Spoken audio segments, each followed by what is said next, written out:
So the question is, why after 30 years and countless billions of dollars of building the most complicated machine that mankind has ever seen, have we still not got it right? Why does it still break? Are we asking too much of our technology? Are we asking too much of our providers? Maybe the most important question is, what are the three panelists going to do to fix it that we're about to bring on stage? When you think of the internet as a network of networks, the thing that is utterly surprising is first that those networks have to physically connect to each other someplace, and second that they connect to each other primarily, really predominantly in far fewer places than you might expect. It's much more challenging than just putting a few servers in one place. You actually have to make key architectural decisions about where that capacity exists and on what level. Do you put that capacity, whether it's storage or compute or network capacity, in the specific fiber city? Do you aggregate it regionally? Do you aggregate it nationally? So before we talk about the changes, let me just kind of level set everybody on the demand side, on what the traffic has been like. I read a stat that said in 2021, there'll be 127 times more traffic on the internet than there was in 2005. If you look at 2006, only 12% of the consumer traffic on the internet was video. In 2016, that number was 73%. It's expected to be 80+% in another 5 years. So one of the very biggest things that changed is that content companies fixed their own problems. So in the name of content delivery networks, or CDNs. So CDNs are the content company's way of connecting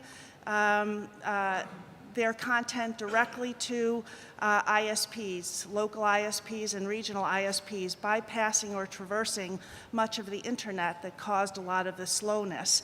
So what you're seeing is a lot of local connections, a lot of bypassing of the big pipes on the internet, which cause a lot of latency and slowness. And that's been done really in the last several years, and that has dramatically improved the video experience for most folks. So I think the video problem has largely been solved, and as Mary highlighted, video is the biggest case point of the internet. It's the biggest dominating force of all the traffic usage. And what I'd extend further on that is when 80% of your problem is one type of traffic going in one direction, obviously the architecture of the internet has adapted to solve for that problem in the most efficient way possible. So at this point, we're going to move into kind of the most exciting part of the panel. This is really starting to talk about some of the problems that we see coming. I mean, we all hear the terms being thrown around of AI or quantum computer, Internet of Things, and everybody wants to talk. We got lots of investment. Everybody's excited.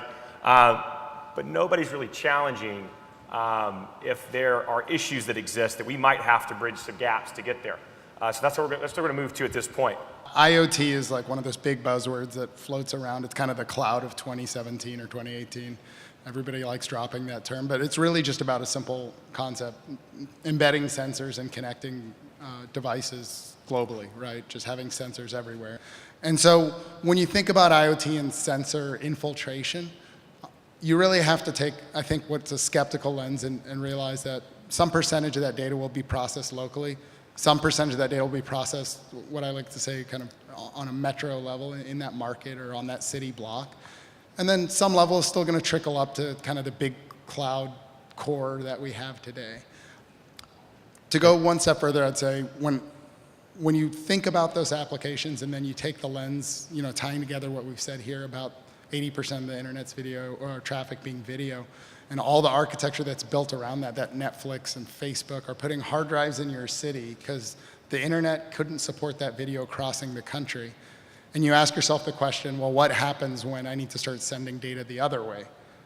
Well, it becomes a big challenge. So Mary, for you, what do you see as issues with kind of the tech trends that we're talking about from a core infrastructure perspective? Mm-hmm. We also talked about the Internet of Things. The Internet of Things also is very local and very distributed. You're going to have information and act on that information much more locally than in other previous use cases. That's going to mean, in addition to rich fiber in the last mile, you're also going to need a lot of compute and networking power right at the internet's edge. Gartner said recently that today 10% of all compute is done outside of a distant data center or a distant cloud.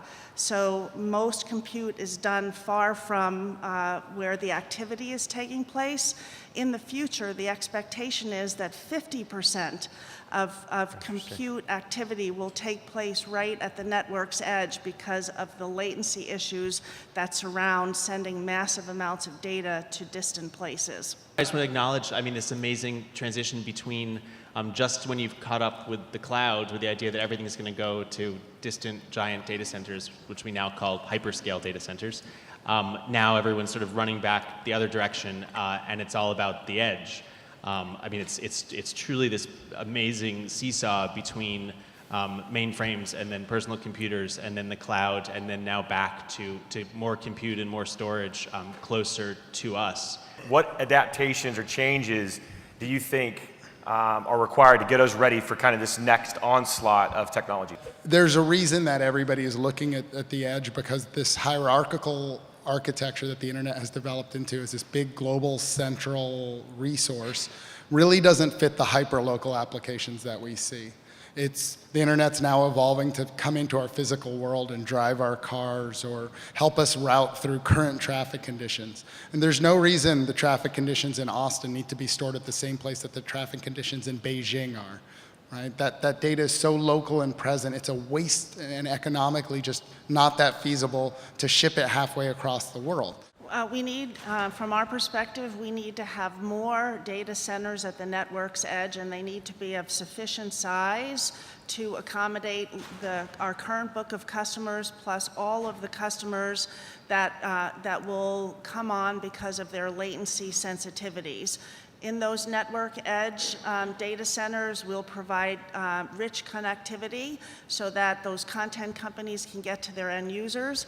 We'll provide security. Remember, the more distributed your network, the more points of entrance for security attacks. So we need to have a high secure data center with robust connections, and our data centers in the range of 30 to 40,000 square feet locally are a size where we can get economies of scale and power, cooling, bandwidth that might not be available in a smaller data center, and certainly don't require companies to go to a distant data center and pay the latency prices for doing so. I think that the broader news over the last 6 months or a year has shown the dangers of our opaque algorithms.